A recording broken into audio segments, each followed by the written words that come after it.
Chapter 1. I happen to have a thing about bugs. I mean, they creep me out. But one day, I shrank down to the size of a bug, and I hung out with them in the park. That kind of experience always makes you change your mind about things. Okay, I think I might be going too fast for you here. Probably what I should do first is tell you who I am and junk like that. So here's what you need to know. My name is Zack. I go to the Horace Heights School for Boys in New York City. I'm 10 and a half. My folks are divorced, which is a drag. I spend half my time with each. I wasn't with either one of them when this bug thing began, though. Here's how it happened.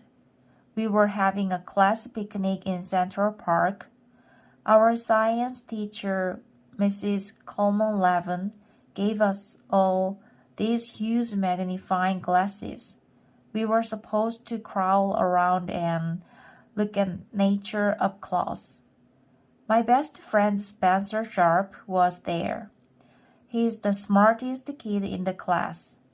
Maybe the smartest kid in the whole school. Vernon Manifold was there too. He's the richest kid in the school. He never lets you forget it. Vernon is kind of fat. He also sweats a lot. And when he's mad at you, he sits on you. He is not my favorite person. But you could probably tell that. Andrew Clancy came along too. He's this really tall kid who's always trying to top me. Whatever I do, he's always done it before or better. There were maybe 15 other kids from my class, but I don't feel like listening all their names right now. Mrs. Coleman Levin told us to start using our magnifying glasses. Vernon began poking around in the grass with his. Oh, ant hills, said Vernon. I went over to look at them through my magnifying glass, but before I could check them out, Vernon started to stomp on them. I stopped him in mid-stomp. What are you doing? Asked Vernon angrily. Don't stop on those things, I said. Why not? Because the ants probably went to a lot of trouble to build those hills, I said. I may not be that crazy about bugs, but they have rights too. Spencer came over to the ant hills. Did you know that most ants are females? All the workers are anyway, and they have a queen who's a whole lot bigger than the workers. Who cares? Said Vernon. Bugs are bugs, and they deserve to be stomped. Spencer bent over the hills and looked at them through his magnifying glass. That's strange, said Spencer.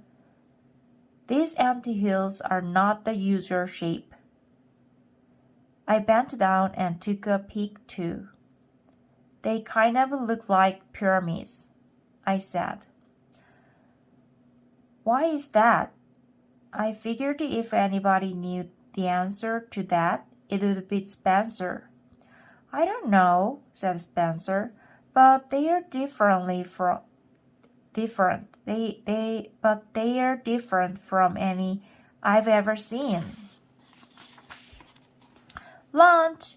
Yelled Mrs. Coleman Levin. We raced over and spread out blankets.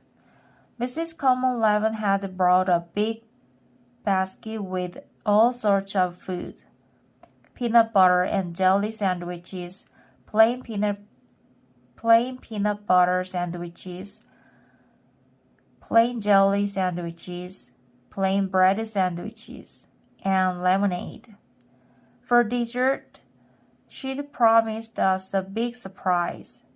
Spencer and I were sure the surprise was going to be Lennon Reddy's ice cream. That's our favorite. Once we actually won a contest to think up a new flavor for Lennon Reddy's. Our flavor was cashew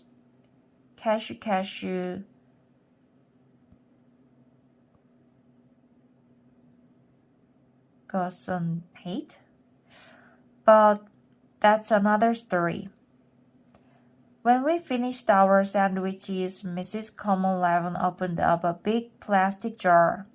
"Class," she said, "here's your surprise dessert, chocolate-covered ants."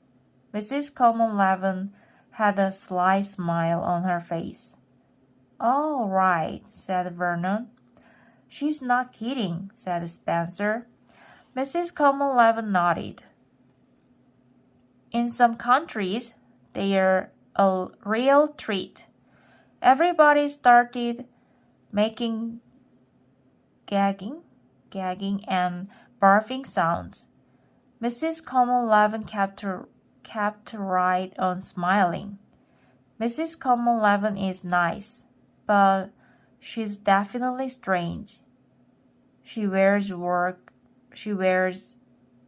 boots all the time, even to dress up parties. And on weekends, she works in the morgue, cutting up dead bodies." "I'm not about to eat any chocolate-covered ants," I said. "Chocolate-covered ants are nothing," said Andrew. "I once ate chocolate-covered cockroaches." "Well, you don't know what you're missing," said Mrs. Common-Levin, popping some into her mouth. "They happen to be very tasty."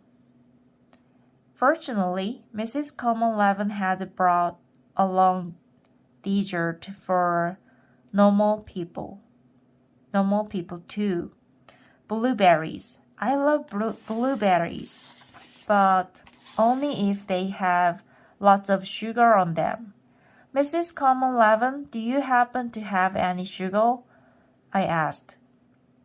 "I'm sorry, Zack, I don't," she said. "But why don't you sprinkle a few of these chocolate-covered—" "Thanks just the same," I said. Then I noticed a plastic bag on the blanket.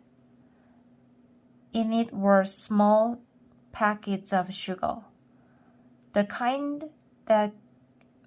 they give you in coffee shops.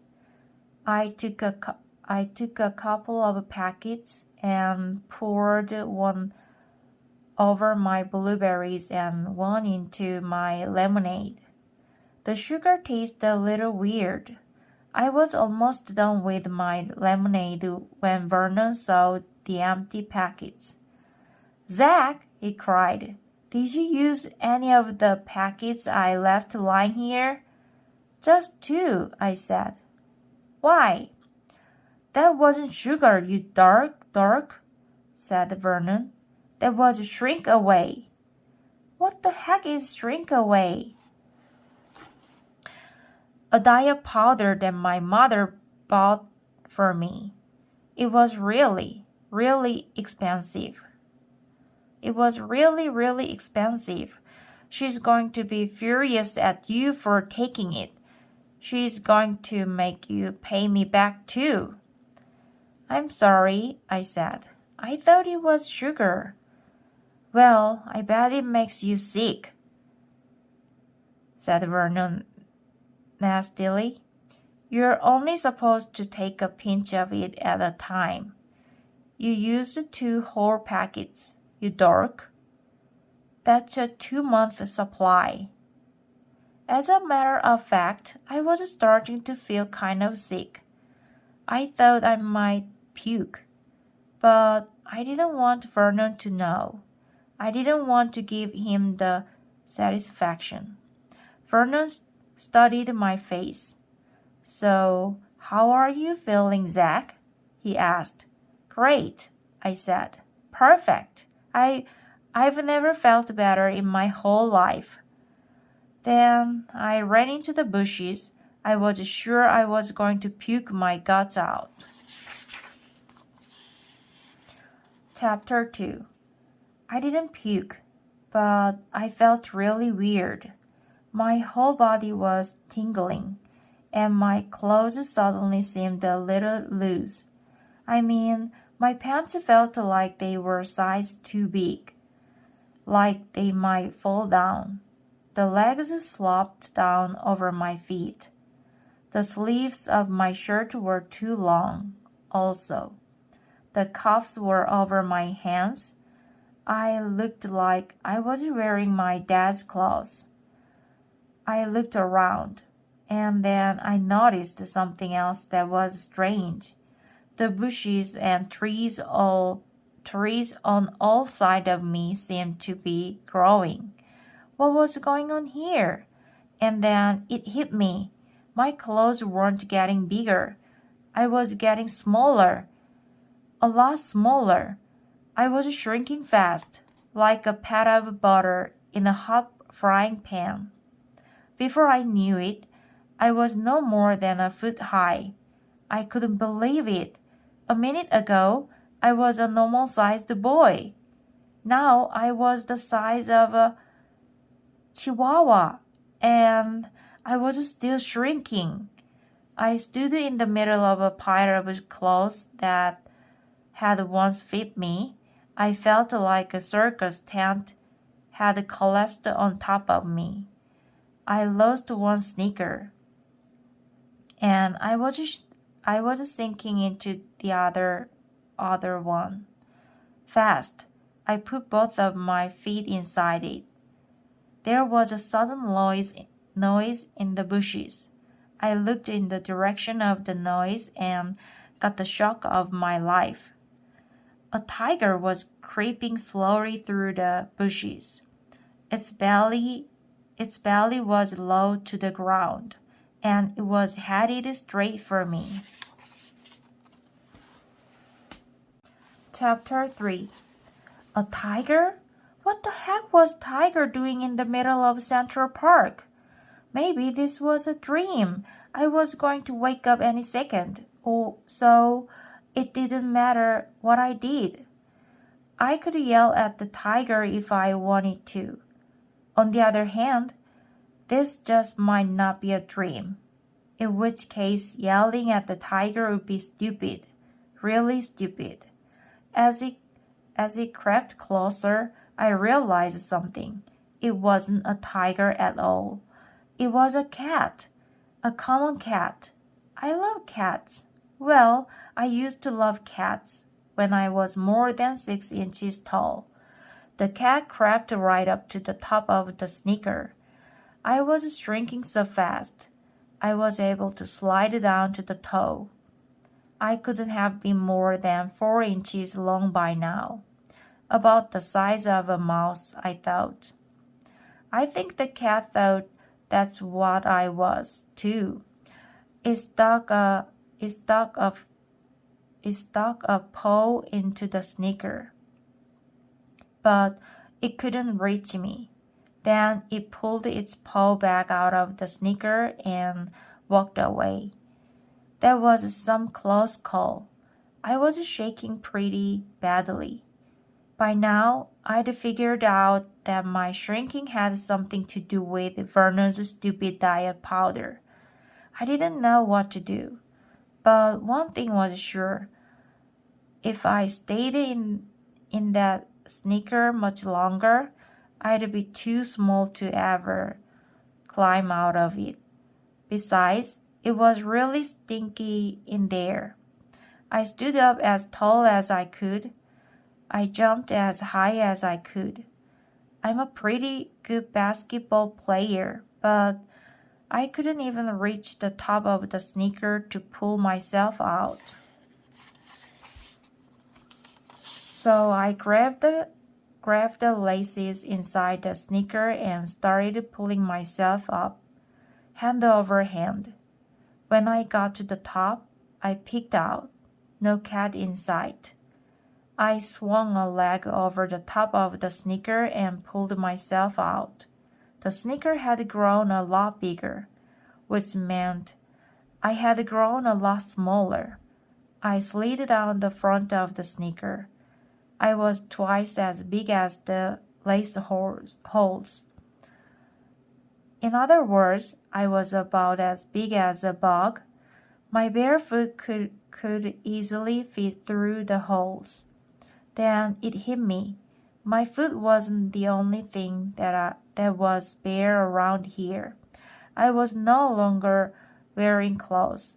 I was stark naked in the middle of Central Park. And then I saw it. An ant, about the size I was. Spencer said most ants are females. I quickly covered up my private parts. "Hello there," said a pleasant voice. It was the ant. "Why are you holding your hands like that?" she asked. "Because I'm not wearing clothes," I said. "Neither am I," said the ant. "Yeah, but you're a bug," I said. "So what are you?" "A boy," I said. "No, you're not. Am too. Boys are big. Boys are like mountains. You're my size. You must be some kind of bug I've never seen before. I saw that cat come after you, so I decided to check. You know, I wasn't always this size," I said. "I shrank." "Oh, right," said the ant. "What's your name?" "Zack," I said. "What's yours?" "Nefertiti," said the ant. "But you can call me Neff for short." She rummaged around on the ground. She picked up a bit of leaf and a blade of grass. Then she tied the leaf around my waist with the grass. "This should make you more comfortable," she said. Suddenly, two much larger ants appeared. They were about twice the size of Neff.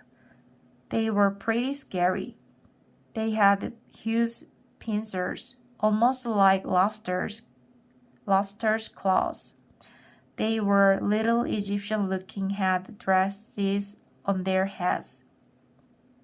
"Come on, you two," said one of them. "Uh-oh," said Neff. "Who's that?" I asked. "Guards," said Neff. "We're really in trouble now." "What kind of trouble could I be in?" I asked. "I just got here." "Come along, slaves," said the guard. The giant ant shoved me and Neff. "Hey, cut that out," I said. "Shut up, slave," said the guard. "I'm not a slave," I said. "I'm a citizen of the United States of America." "Move," said the guard. We didn't have any choice but to go along with the shoving. "Where are they taking us?" I whispered to Nefertiti. "Back to the pyramids," she said. "The pyramids are in Egypt," I said. "Not these," she said. We traveled for what seemed like miles. It was probably only 15 feet, though. I had to crawl over a huge round piece of metal. It was brownish in color, and it had some bearded guy's face on it. The bearded guy turned out to be Abe Lincoln. The round piece of metal was a penny. Then we passed by a brown mountain that stank to high heaven. That turned out to be a pile of dog poop. The flies buzzing around it were bigger than I was. They had these huge buzzing eyes. Their buzzing sounded like airplane engines. They kept trying to dive bomb me. I think they were worried I wanted to steal their poop. Just past Dog Poop Mountain, we saw them, the pyramids, gigantic ant hills shaped like the pyramids in Egypt. Gosh, these had to be the same ant hills I had stopped Vernon from stomping on. Thousands of slave ants were carrying blocks of stone up the pyramids. Only they weren't blocks of stone. They were grains of sand. Hey, Neff, I said. Why are all those ants carrying grains of sand up the pyramids? Because Todd Ant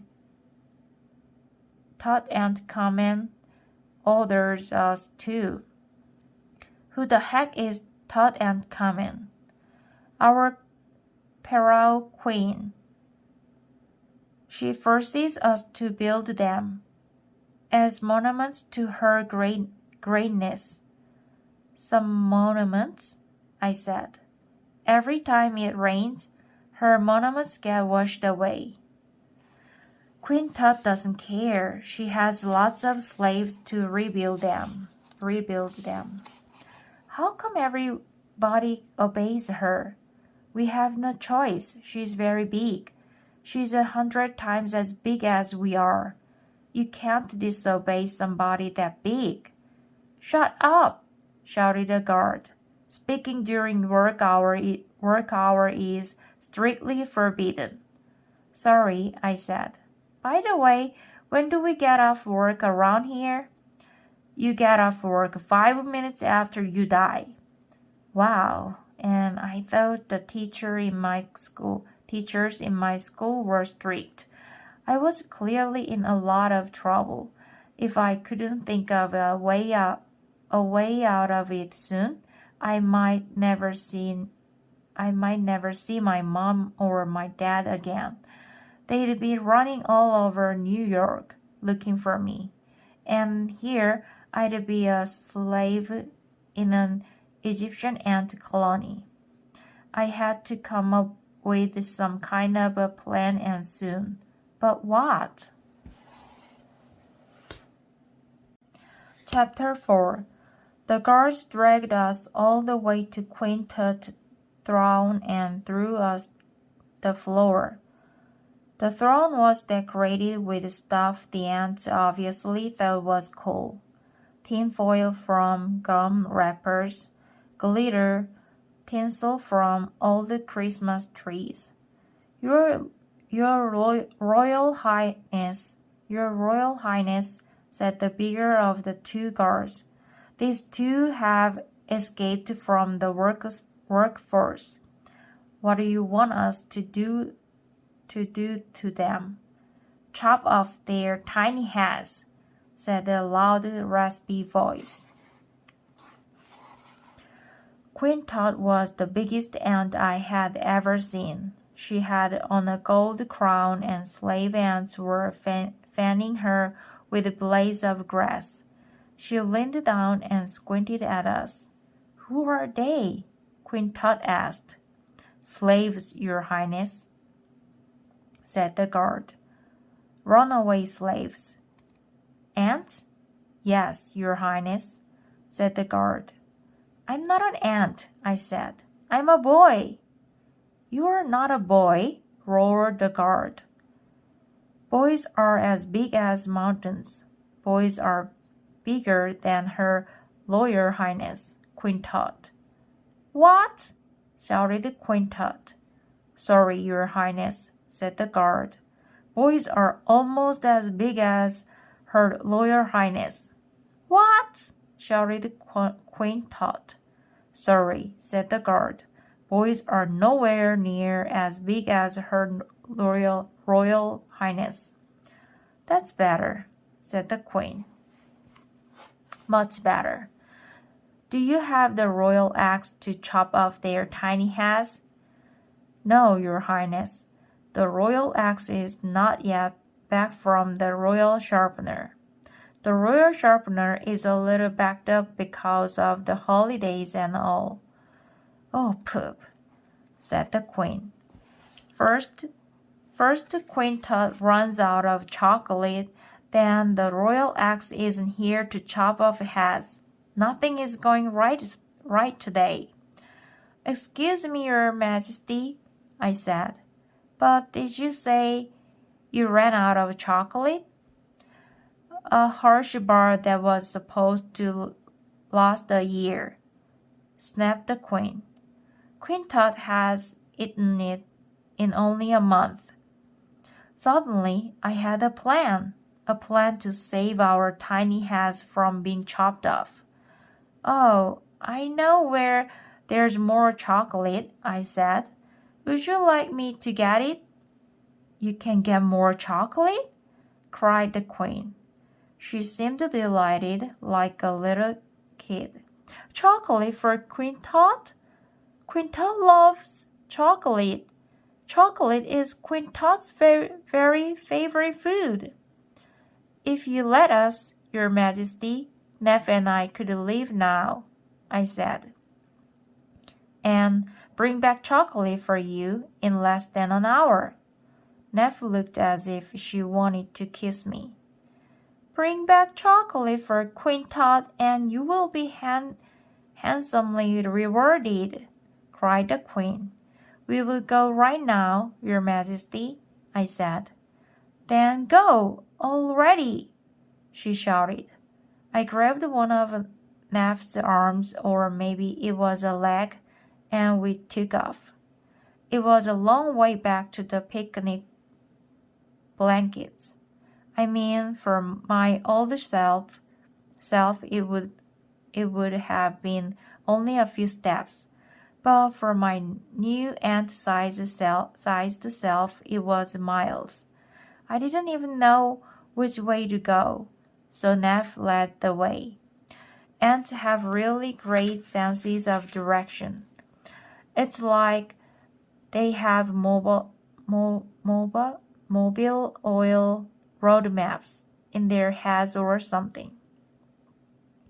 Tiny pebbles in our path seemed like boulders. Little puddles looked like lakes.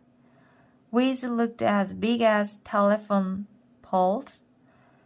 How come you guys have Egyptian names and stuff? I asked. Are you copying Egypt or what? No, Egypt copied us. Excuse me, I said. Zack, ants have been on Earth 100 million years, longer than even the dinosaurs. Egypt has been around for a few thousand years, so who's copying whom? Yeah, I see your point, I said. So tell me, Neff, do you have a husband and some cute little ant larvae at home? Nefertiti started laughing. I don't know if you've ever seen an ant laugh. Ho ho, she cried. Ho ho ho. What's so funny? I asked. Nobody in our colony has mates, except Queen Tut, which is fine with me, because the guys in our colony are real losers. In what way? They don't do a thing. They eat, they mate, and then they die. Anything that gets done here gets done by the females. Does Queen Tut make all the babies? Yes, she lays the eggs, hundreds of thousands of eggs every year. She has 4,000 children. You can't believe what bedtime is like. That sure is a lot of babies. It sure is. They are cute at the larva stage, though. You should see those little smiles. You could just eat them up. Some do get eaten up, as a matter of fact. Really? By whom? Hungry girls. I didn't know what to say to that, so I didn't say anything. The rest of us, Neff went on, chew up leaves and spit them out. The mold that grows on the chewed up, spit out leaves is what we eat. It's yummy. I think I will stop with cheeseburgers. Okay, if you prefer that cow topped with spoiled and hardened milk, then suit yourself. There was no point in arguing, so we traveled on. Suddenly, I heard something big. It was crashing through the bushy just behind us. Zack, said Neff, run for your life! I looked back. Crashing towards us was the ugliest thing I've ever seen.